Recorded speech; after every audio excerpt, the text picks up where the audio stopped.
started. Thank you so much, Dr. Dorninger, for joining.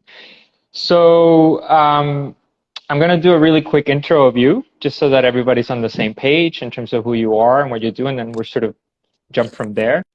So Dr. Eric Dorninger, he's a naturopathic doctor and licensed acupuncturist.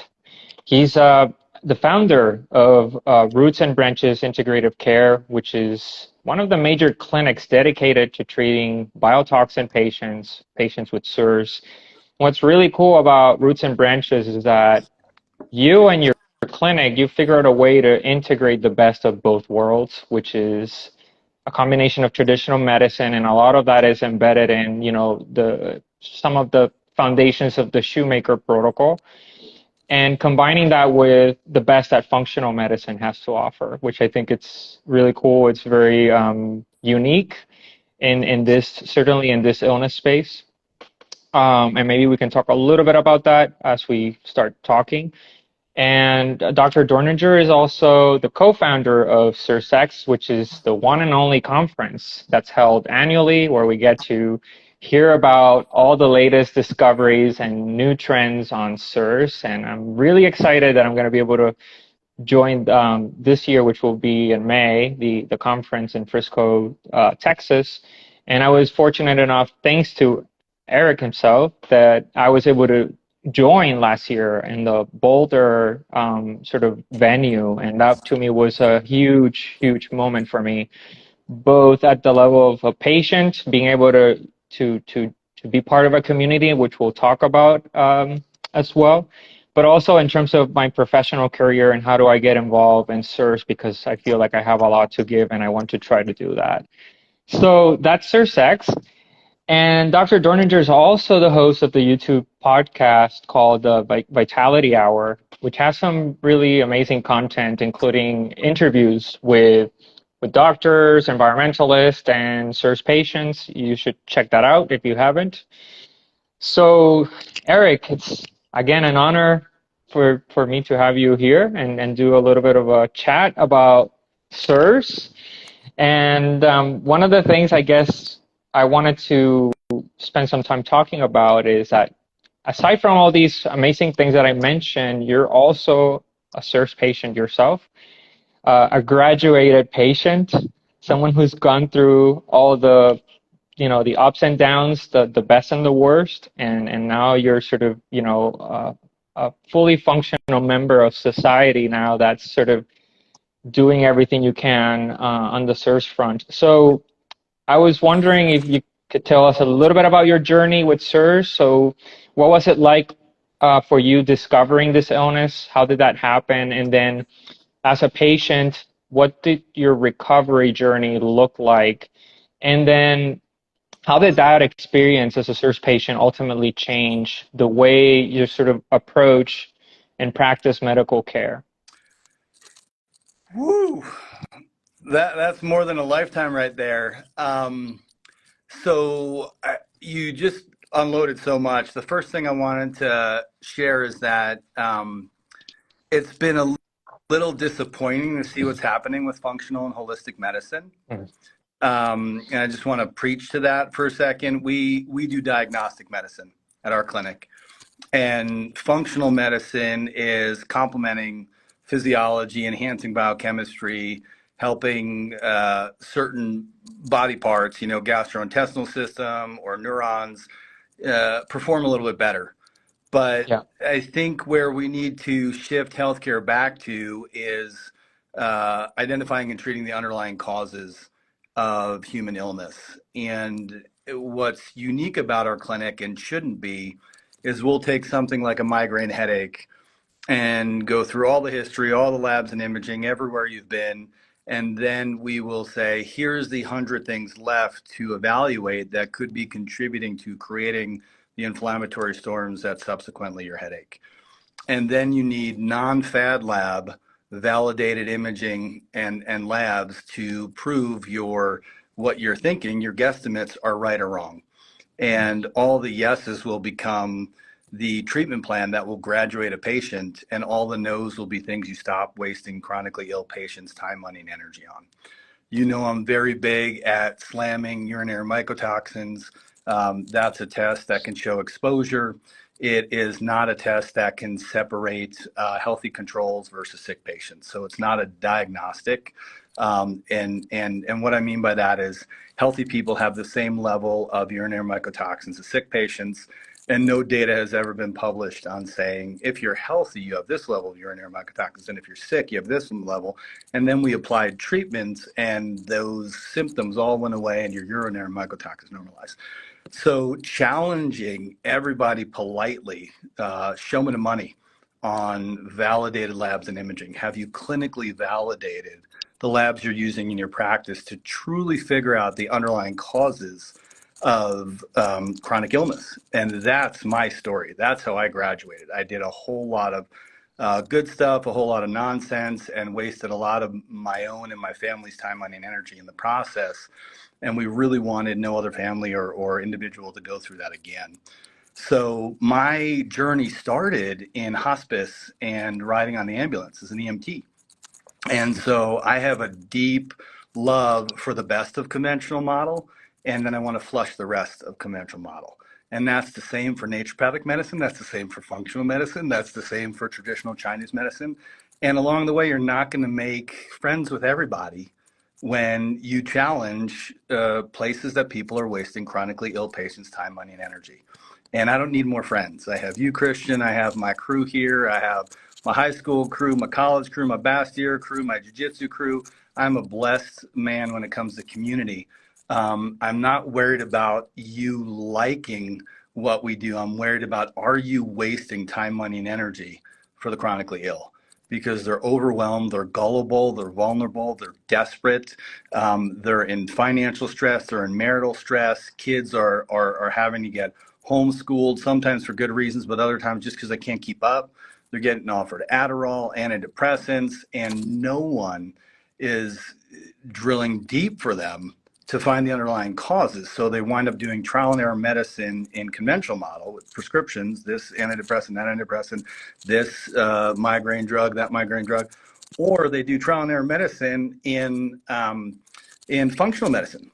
And then if they do get a honest diagnostic screening for CIRS, which is a visual contrast sensitivity eye test, asking 37 symptoms arranged into 13 groups, and screening for biotoxin exposure, and you get the confirmatory Shoemaker labs, you is or you is not CIRS. And if you did that from the start, now we have money to fix a water damage crawl space.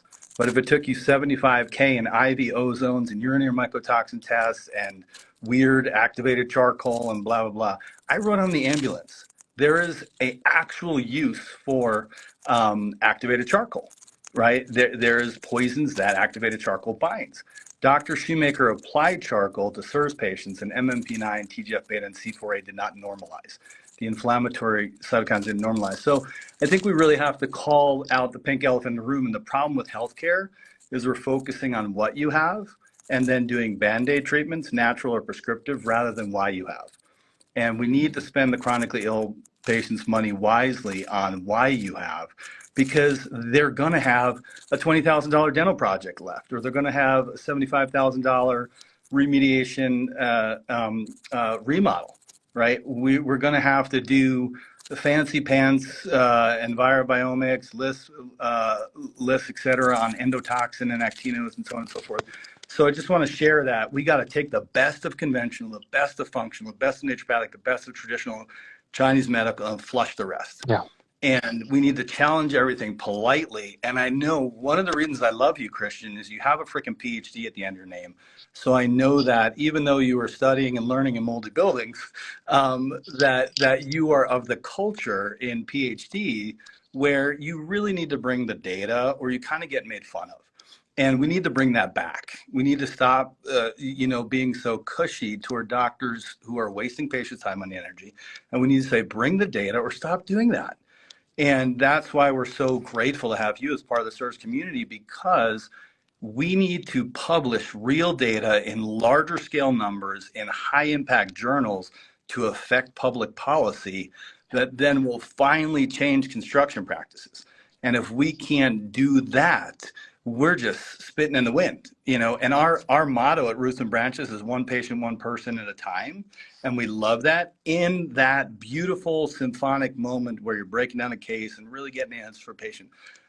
But the frickin' line is too long. There's 24% of the population. There's 8 billion people. That's 2 billion people that are vulnerable. I mean, Jody DeShore is working with people in Pakistan and India. And I've had Naropa students go there, and they take pictures of microbial growth on the dorm room wall, you know, and it's like, why did my family get access to Dr. Shoemaker? And like, if I get to sit down with God, it's going to be like, what's up with pediatric cancer?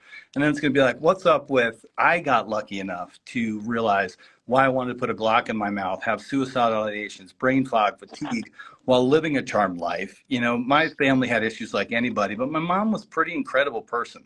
My dad coached all my soccer teams and was an Austrian immigrant and showed me how to take pride in your work. And, you know, I had friends and all that. None of that mattered. Not even my faith helped prevent weird thoughts from coming into my head. Right. And what I needed is I needed someone to be relentlessly thorough on diagnosing the underlying causes of why. So we were kicking butt with things like autoimmunity and finding Hashimoto's and preventing heart attack and stroke and migraine headaches and blood sugar and CPAPs and dental abscess driving headaches and inflammatory foods and Fab5ing people with vitamin D and K2 and EPA DHA fish oil and gut biome and short chain fatty acids and glutathione if depleted and doing all that, having really incredible results with RA and Crohn's and Hashi's and migraines and stuff like that. And then there's always about 10 to 20% of our practice that wasn't getting better. That number popping up. It just drove me freaking crazy. Like, I would go to bed at night and be like, I'm worthless. She just spent $800. I haven't figured out donkey squat. I'm so embarrassed. This is driving me crazy. Who can I call? And I would, you know, check in with Dr. Alan Gaby and Datis Karazian and Dr. Blanchet, my local internist here. And sometimes we found a cancer and they go to Lisa Alschiller, wonderful, brilliant integrated oncologist. And I still wasn't getting these 10, 20%. And in 2013, we had 16 inches of rain in 7 days in Boulder, Colorado. And that is an annual rainfall in 1 week. And Boulder is like clay soil. It's like a pottery bowl, right? And the Flatirons just dumped all the water into the streets. The streets became rivers. College kids were biking through like 2 feet of water. People were riding like motorcycles through. It was kind of fun. And then all of a sudden, everyone's house started getting water intrusion. The city sewers popped off. Little poopies were floating down the street. It was gnarly. And patients who were getting better with us regressed. And then patients who were never getting better with us got worse. And I had a very eccentric, kooky phlebotomist. I love her with all my heart, Cheryl, but every week it was like, have you heard of crystals for healing EMF and buzz? All this. And she gave me Dr. Richard Shoemaker's Mold Warriors, the first book. And because every other thing she had was just kind of, there's just so much feelings in how she would berate me and be like, have you checked out this? Have you checked out that? And I loved our conversations. They were juicy. They were fun. There's always a little nugget. I'd go see if there's any real literature and we're spending our patient time on any energy. But I took Mold Warriors and I just went like this. Whoop. Yep. Now surviving mold, right? Was the original. And then I said, you know, holy sugar, could a semi-arid desert have mold problems? Because I was thinking, you know, it's too dry here. If your wood floor is buckling out from a supply line leak to your ice maker, it'll just dry out. We're all good in the hood. And then I learned, you know, spores are in the Mojave Desert. You need 2 ingredients to make them amplify and create human illness, and that's food. And American buildings are good-looking pieces of junk made of mold food, pulp and paper. We literally, it's a 3 Little Pig store. We build with paper, right? And then you need water. So Since the 70s, it's where we started doing a lot of drywall and all of that, or has it been before as well? Even before, but yes, we did a lot more plaster pre-70s. And, you know, I'll circle back around to that because that's an interesting combination story of Benamil, building practices, OPEC, building tight and not ventilating right. And you know, I was born when there was lines at the gas station from the OPEC crash. So I don't remember that, but like, you know, a lot of my parents and older cousins doing stuff. And that's when we said, we got to build this house super tight. And the old house, even though we were burning fossil fuel high on the hog, like winds would come and kind of dry out a gutter leak. And if you unpacked an IKEA formaldehyde desk, you're going to get some air circulation in there. If you build tight, you're going to save fossil fuels for heating and cooling, but you have to ventilate right, or toxicity just builds up in the house and then drives immunoreactivity. But with with the mold warriors, I told my wife, I'm not making it home for dinner. I just read these 2 chapters and I'm driving home and I have to pull over in this random Starbucks. I don't go to Starbucks. And I got myself a peppermint tea and I read chapter 3 in Mold Warriors. And that's where all the biochemistry is. It's like the pre-biotoxin pathway. And I learned about unidentified bright objects, these white matter lesions I'd been seeing for a decade on brain MRI that weren't in the location of MS. MS is periventricular or around the ventricle lesions, right? And there was all these scattered, and they always said secondary to ischemic vessel disease. Well, you know, I'm one of the kings of preventing heart attack and stroke. So I got a carotid ultrasound and a heart scan on that patient. There's no clogged arteries. Where is this ischemic vessel disease coming from, right? If you get an eye stroke, it's almost always coming from carotid plaque. So I know these people with all these UBOs and no cardiovascular disease, right? And the next day I called up Deb Wadner, who's been Dr. Shoemaker's assistant for 41 years.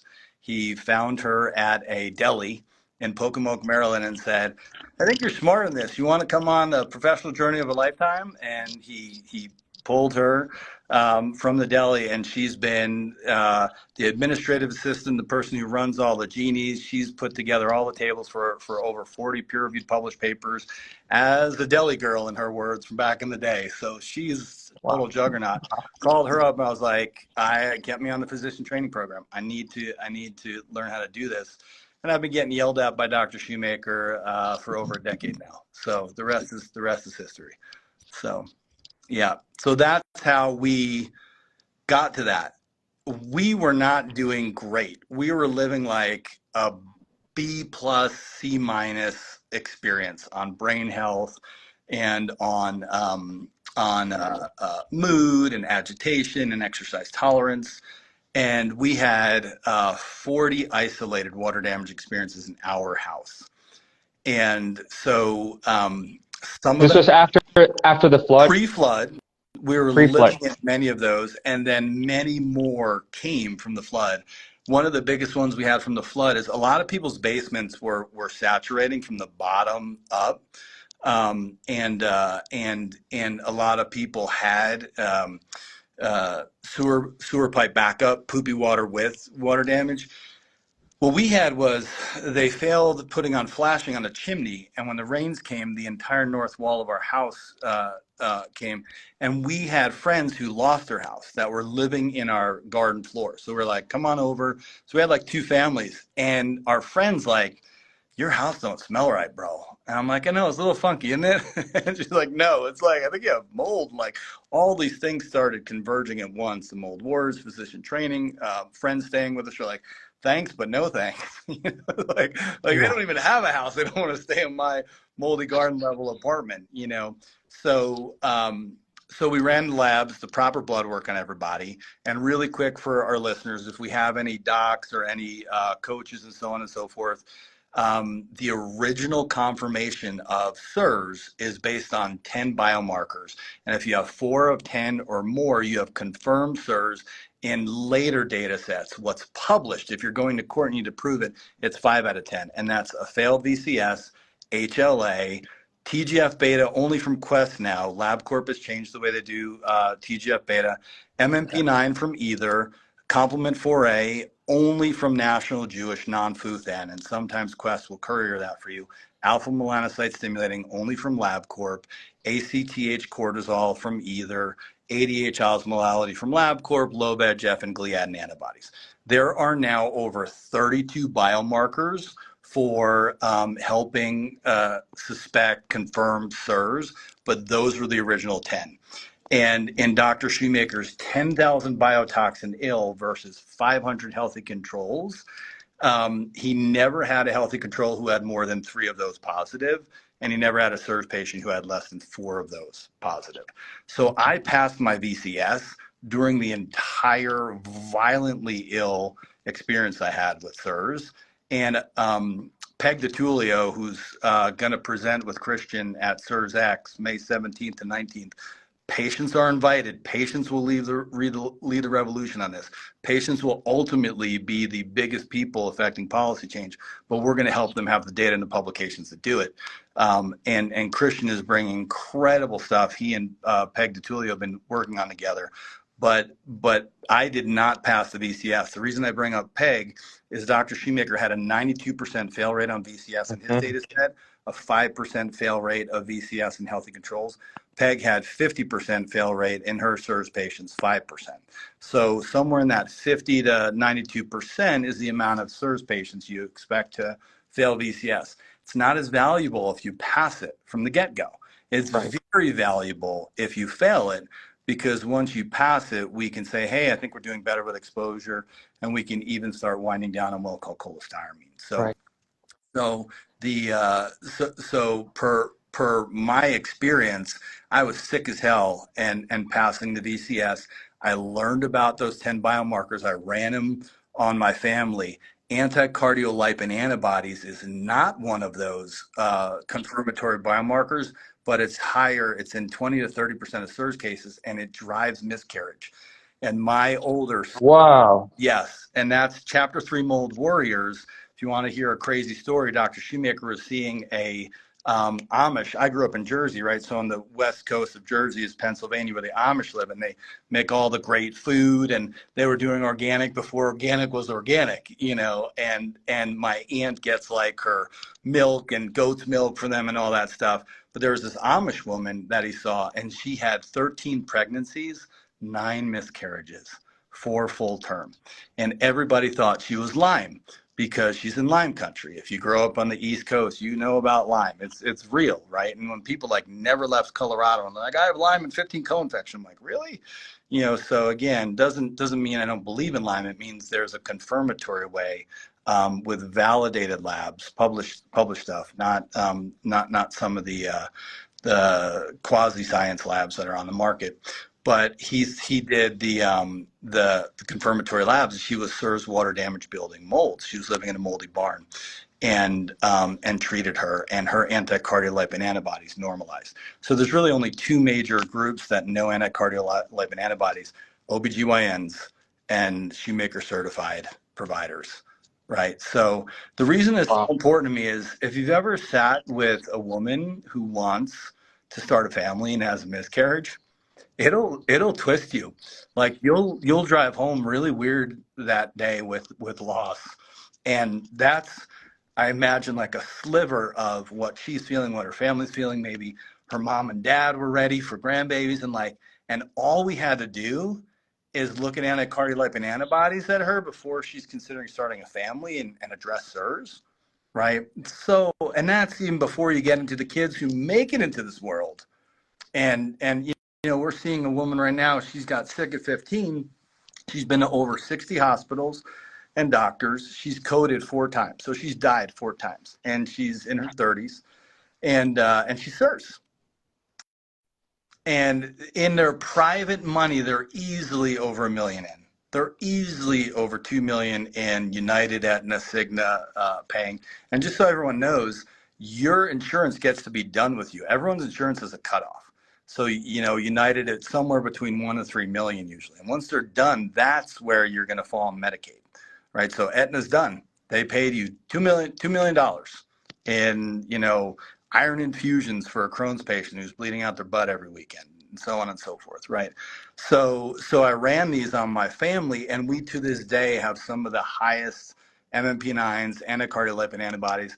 I did a $200,000 remediation remodel of our home. We had 40 isolated building experiences. The funniest in retrospect is I put in like this hippie soaker tub, a reclaimed bathtub from Resource 2000 in Boulder, and it worked great for like 5 years. And my wife calls me screaming, butt naked in the bathtub. She stretched out her leg, the bathtub split, and 40 gallons of water dropped from the second Oh, floor to the God. first floor. No.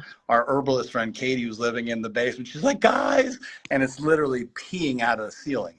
Like, I don't know if you ever saw The Money Pit. Probably not good for CIRS patients. They'll give you it's an old Tom Hanks movie, one of his originals.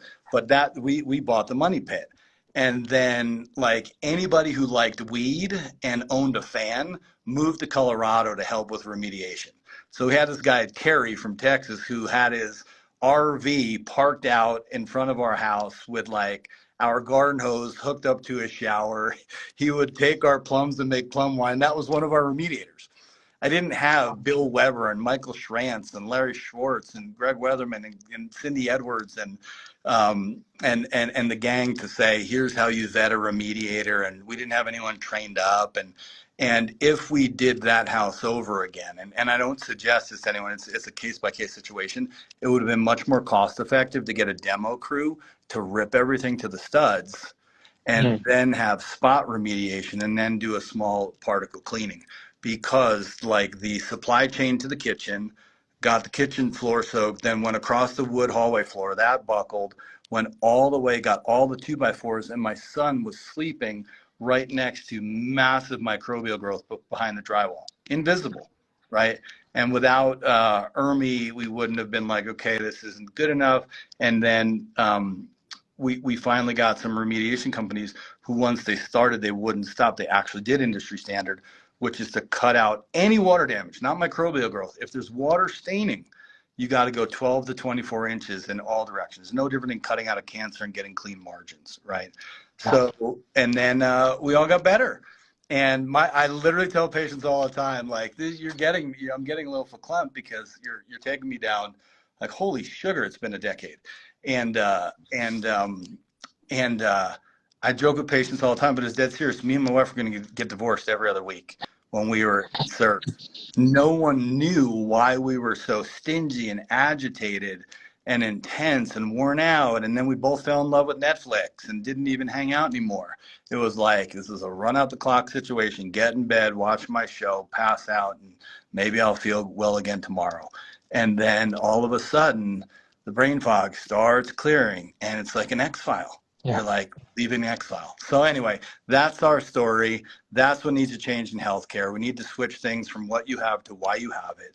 And we need to get massive resources to do larger scale trials and higher impact journals to change public policies and construction practices. Right. Right.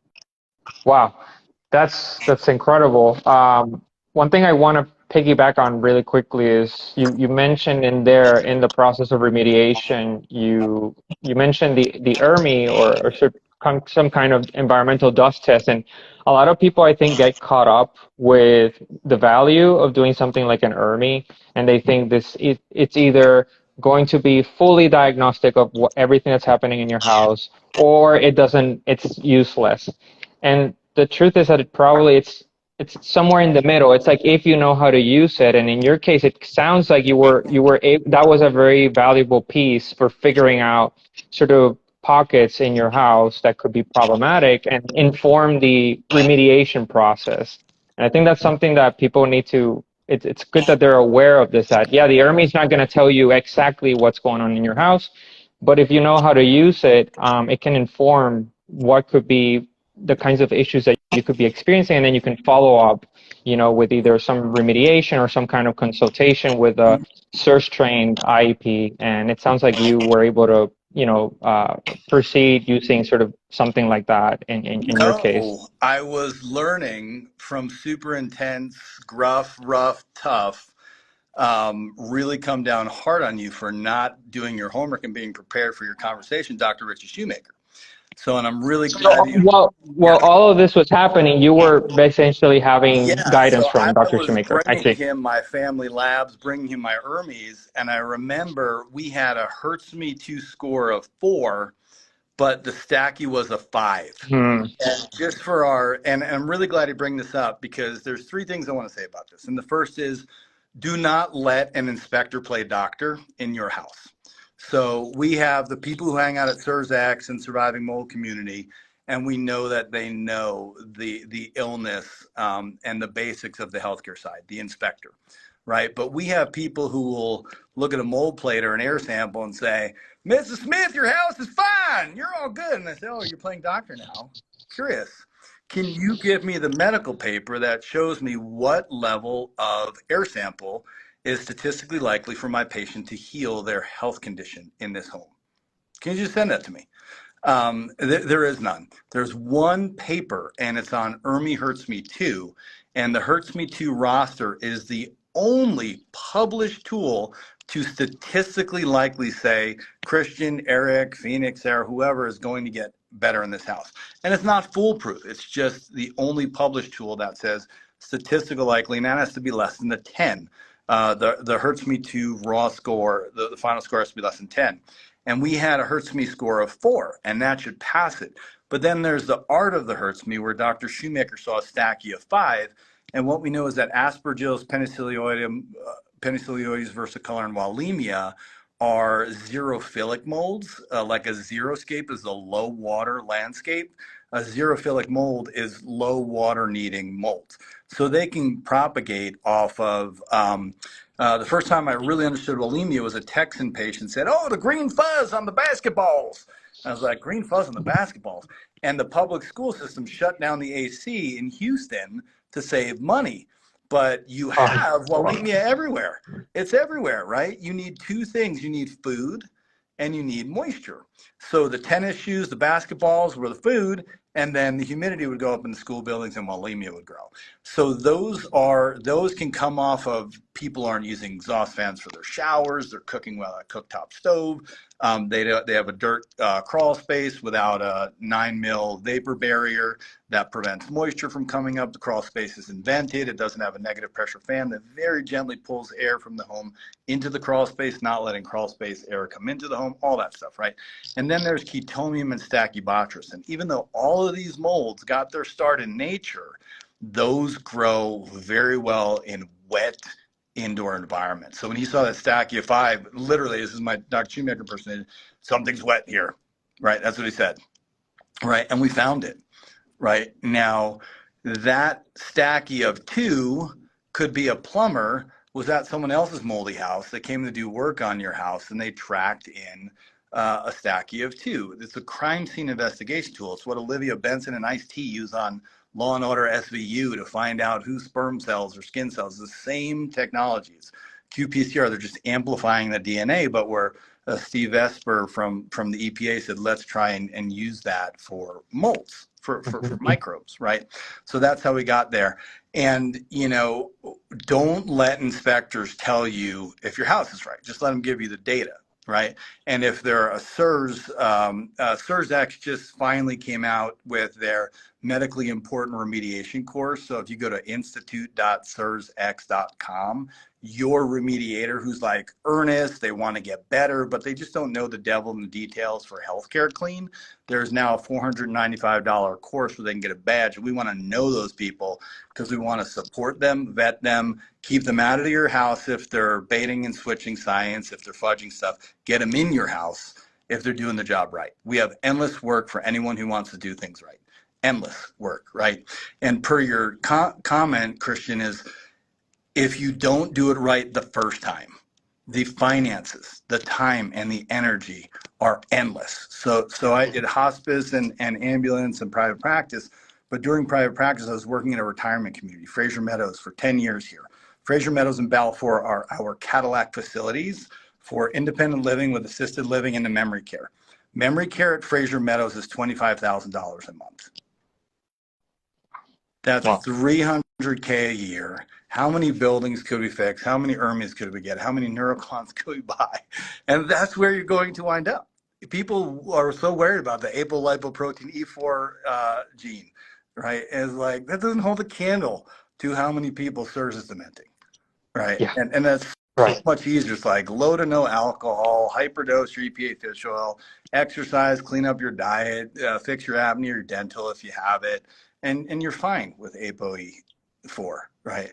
Right. CIRS Right. is going to atrophy your brain and your soul Yeah. if you don't do it right the first Right. time.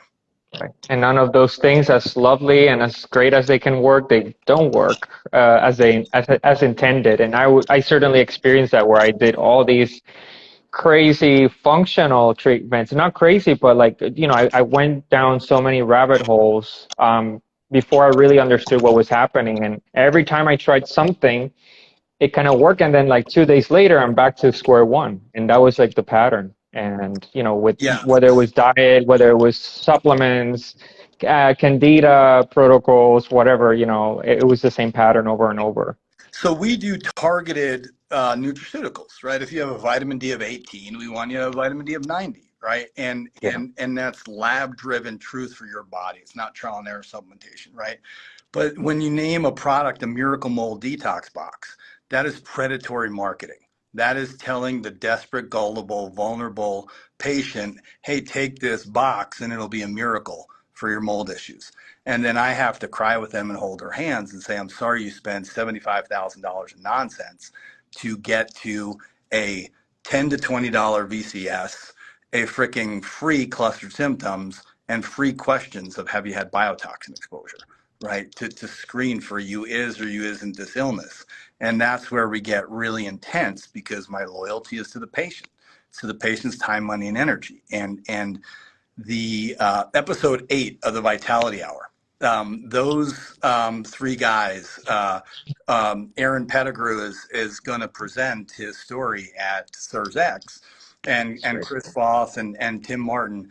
None of that is scripted. They articulate this experience and they articulate their failures and not doing right the first time. And when you ask them what would they have done different, they would have dealt with the buildings, they would have cleaned it up, they would have stuck with the Shoemaker protocol, peer-reviewed, published truth. They would have challenged everybody politely, right? When you call a doctor's office and you want to consider working with them for CIRS, there's two things you ask. Are you in the strict accordance of the Shoemaker protocol? Do you bait and switch anything? Do you cut any corners? Do you downplay stuff?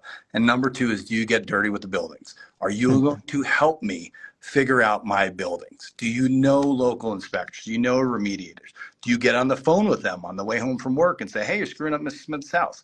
And they might say, actually, Mrs. Smith's pretty crazy, and she chased my small particle remediator. There's always two sides to the coin, right? And as a CIRS patient recovered, I can tell you, yeah, we can be a little crazy. And there's no excuse for that. We all need to take accountability for our behaviors. Even if you just got through chemotherapy in a moldy building, you still shouldn't be a douche on the world, right? Yeah. That doesn't mean you should be Midwest polite to everybody. And when someone's screwing up your house, you shouldn't flex and say, hey, I'm checking in here. This isn't what was in the contract. Or, hey, why are you ordering a urinary mycotoxin test when there's no data that this well, I'm looking at toxicity. Well, great. I'm interested in being evaluated for a disease of immune reactivity, Hmm. right? So mycotoxins have some toxicity levels to them, but it doesn't hold a candle to what they do on immunoreactivity, Yeah. right? It's called chronic inflammatory responses syndrome for a reason. And your own immune system is burning down your body parts through chronic inflammation. Yeah. And again, there's nothing to kill. A mycotoxin is inert. It's dead. You don't need to stab it with fluconazole or diflucan or itraconazole. And moreover, Dr. Shoemaker has published that using those drugs drives antibiotic resistant Marcons. So now we have no freaking drugs for our kids and our kids' kids or grandma in the ICU right now, right? So if you took an oath to be a responsible doctor, it's crazy how many people just load people up on azoles, and it atrophies the brain. And the only thing that atrophies the brain harder than azoles is endotoxin, is sewer gas poop. And that's why, like, I'm excited for your and Peg's talk. I'm excited for Bill Weber's talk on ERMI at CIRSX. And I'm excited for the talk I'm giving with Michael Schrantz on endotoxin because it's the blind side for so many people. And Mike's going to do the building part, and I'm going to do more of the healthcare part. And how do you add to your inspection? Do we need a smoke test to see if there's a plumbing leak here, right? Is the kitty litter box full of Mount Everest kitty poop next to your HVAC, sucking up endotoxin and KGBing everybody, right? Yeah. So these are the things we need to figure out. Right. One thing I like when you brought out the immune reactivity piece, because I think one thing that it's just completely lost in sort of the general public is that, yes, we have toxicity, but what precedes that toxicity in this patient population is the immune reactivity. So in order for you to fix the toxicity in your body, you have to correct the immune reactivity piece. Yeah. Otherwise, your body sort of stays stuck. And people have a hard time grasping this, and this is why they often fall for, detox regimens, which have a value, they have a place in your healing journey, but understanding that you need to correct the immune response, which is what's driving a lot of this. And this is just, a lot of it is downstream, becomes downstream effects, and then you can end up with things like autoimmune disorders down the line and things like that. So I think that's a really important concept that, yeah, I'm glad that you brought that up. Hey, I want to give a Appreciate it. quick shout out to someone lost their dad on the post coming up, and I'm really sorry to hear that. On a lighter note, I see Act Like a Bar was saying Schrantz and Dorninger are an endotoxin dream team. I don't know if that's a compliment or we're talking doo-doo. But I just want to tell people like Barbara and Christian and Judy Cho and all these wonderful people that have been joining the CIRS family and that made it to CIRSX last year. We have a 2020 build, started getting rented out or whatever in 2021 for the CIRSX conference. It's the Hyatt in Frisco, Texas. And then a couple miles away is a 2014 to 2020 $3 billion project called Legacy West. That's like outdoor walking malls with patios and stuff like that. So the whole point is to get together and live and learn together. And I am not a CIRS patient. I am a CIRS lifestyle guy. So I am recovered, mofo, and don't say it any other way. I'm never going back. And in all sincerity, me and my family, we're going to have the occasional regression, right? We're going to get a new construction build. And how I do that for people who are curious is I'll just do Denver, Colorado, new construction hotels. And then Mia Dahl is one of many that come up who do this really nice job. But is it a renovated hotel or is it a new construction? And then I'll take that, like we're taking my son and his friends out to a Nuggets game on Saturday and staying at the Rally. So I'll put Rally and then I'll put the words travel weekly. I'll put Rally Hotel Denver, travel weekly. And travel weekly will then show you year built on that hotel.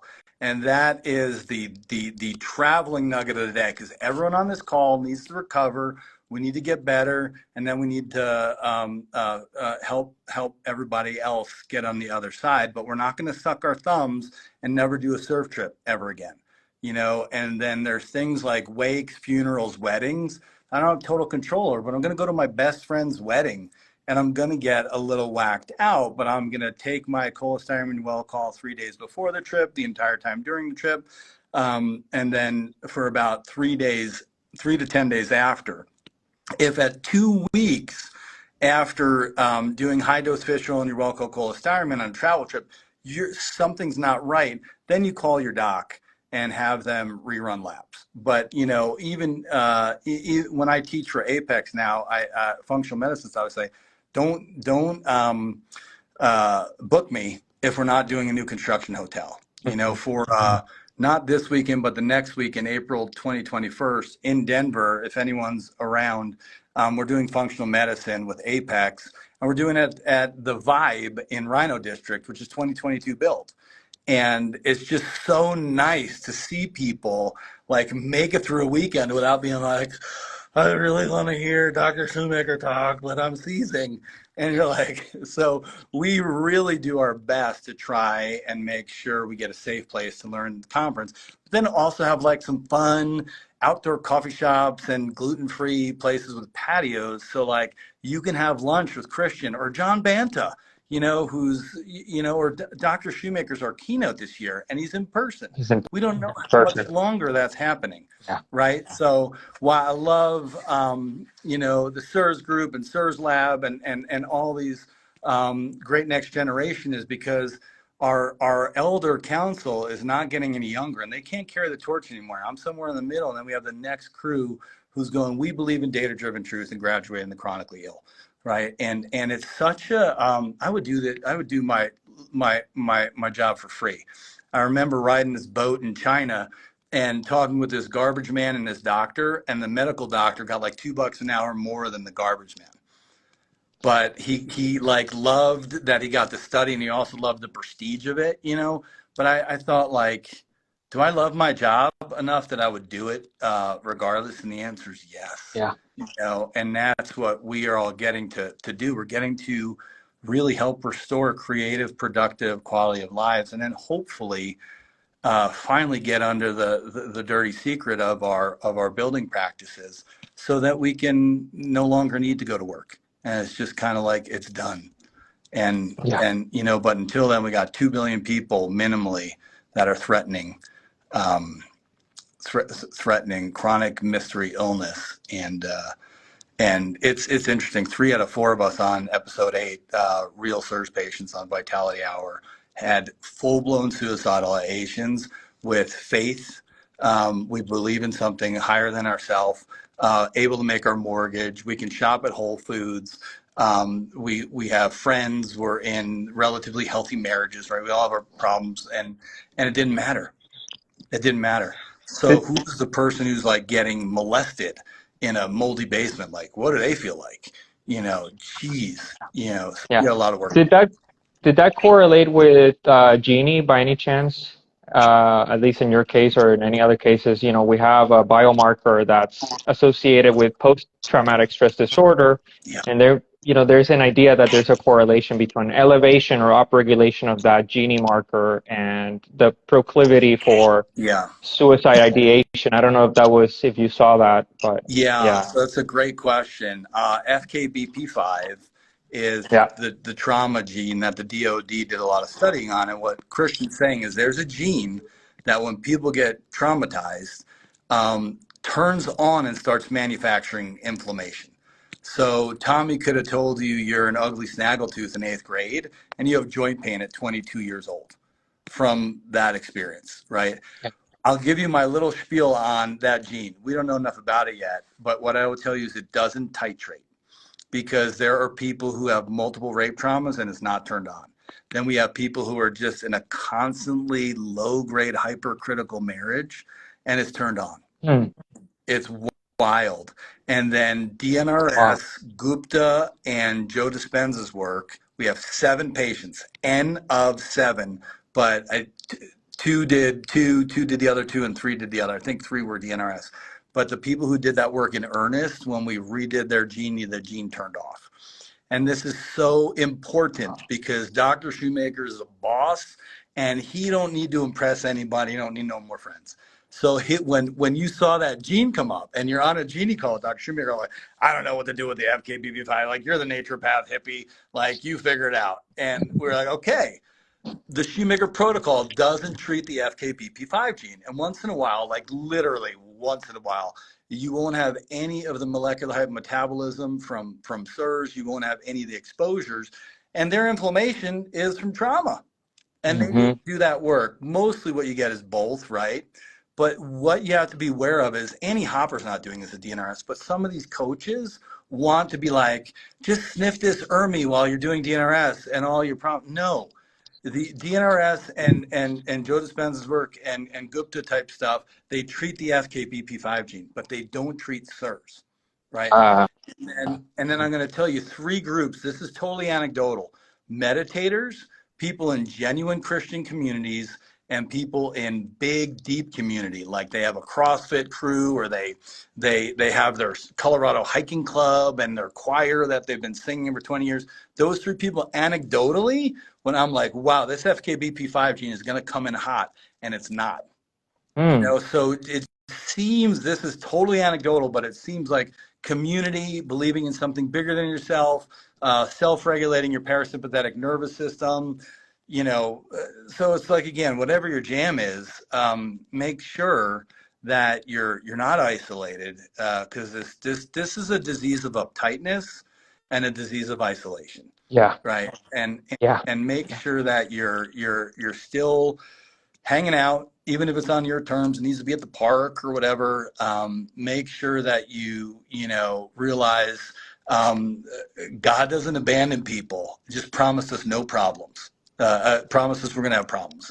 So again, like, I thought I was abandoned. I'm not. I'm just like having problems, right? And I joke that I do CIRS through divine mandate. Like, if it could go wrong with a house, it went wrong with the house. If you could have a gene, I have an 11352B gene. My wife has the 4353. We made dreaded gene children, right? We have some of the highest anticardiolipin and MMP9s of all time. Like I now understand. I understand why I went through all this. I'm really supposed to understand not just the medicine, but also the infrastructure and the logistics of running the administrative side of the office. It took us 80 hours to set up NeuroQuant with our local imaging center, and then we had 3 failed NeuroQuants, and then they redid them for those patients, and now we have hundreds of NeuroQuants. And you can get NeuroQuant anywhere along the Front Range. That's not Dr. D. That's Kaylee Harris, my old office manager, who we would have had forever, but she moved to be closer to family when kids came. And Leanna from Health Images, who spent 40 of her own hours and 40 of Kaylee's hours, because they give a shit, pardon my French, about human beings graduating.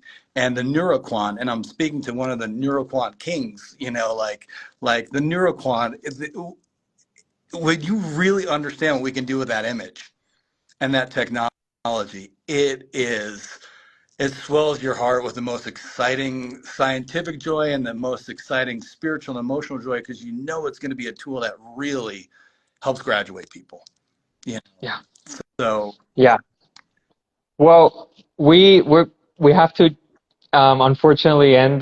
You have something to do right after this, I believe. I do. And Yeah. yeah, but one thing I just want to say to sort of wrap things up is you touched on something really important, and I'm glad you brought it up, which was this idea of the sense of community. My experience has been extremely isolating, and I'm an introverted naturally, and I reached levels of isolation that I realized, like, even for someone like me, this is extremely dangerous, and it's not going to help me move forward. But the thing about CIRS that's very funny is that it gives you an opportunity to build a deep sense of meaning and purpose in your life in a way that I don't think it would have been possible without experiencing this illness. And I think part of that is understanding and getting a sense of community and becoming involved in that and participating in that. And I think the CIRS community offers that at a very deep level. And, obviously CIRSx is a sort of a context where that is formalized. But, there's all these pockets and the social media, what we're trying to do. And I think it's important that we all sort of find those spaces that help us sort of look forward, because there is another version of your life waiting down the line as you move forward with this treatment. So I'm glad that you mentioned that. It triggered all those thoughts. And Can I thank you for say sharing that. 2 more quick things? Yeah, So go we for it. had Lori Mishley as one of our keynotes last year. She's my one of Ah, my okay. besties from Bastyr, and she's the queen of Parkinson's. Right. Lori is following over 3,000 Parkinson's patients, and we do think that CIRS may be an underlying cause for some Parkinson's, not all of them, but some of them, right? Concussions and chemical exposure and so on and so forth. But she's tracking through REDCap, which is something I want to talk to you about at the conference when we talk about the research projects we're setting up. Um, what Parkinson's patients doing, what are helping. Gluten-free is helping, dairy-free is helping, half a glass of wine is helping. We don't know if red is better than white. Movement's helping. The number one predictor of Parkinson's progression in her research is loneliness. Yeah. So Yeah. Yeah. loneliness is inflammatory, and she published on that. She's an ND, PhD. Like, she's one of those folks. Then she republished that Parkinson's patients got worse during COVID, right? So it's like, you really have to question things like the lockdowns in regards to, did they save enough people, from COVID versus suicide and heart disease and not going to the hospital and so on and so forth. The last thing I'm just going to leave you all with is regardless of if you have a spiritual backbone and you are not, or you're like, I'm a total atheist and I'm going to turn into composted dust or whatever, there are 3 spiritual swords of healing at our clinic. And that is gratitude, forgiveness, and humor. And if you get a chance to watch episode 8, what I love about those gentlemen is they feel safe enough with each other that they make fun of each other in their CIRS. And we got to bring humor back into our suffering, right? And we have to bring forgiveness. So all the stuff I talked about how much crappy healthcare that is out there or remediation that happened to you, it's just like forgive, move on, and get better. Right. And then let's make it right. And then let's have gratitude that we all get to do this together and really have a sense of purpose, like Christian was saying, for taking this world to the next level. Make sure little Timmy doesn't need Adderall because he can't focus on class for 2 seconds because he's sitting next to a frickin' air vent that's blowing out mold on his brain. So. Yeah, that's great. That's amazing. Thank you for sharing that. Well, Eric, thank you so much for joining. I'm really looking forward to seeing you in person next month, and we'll catch up and then we'll keep updating people Thanks, as we Christian. keep pushing forward. Yeah, See you. take care. Bye.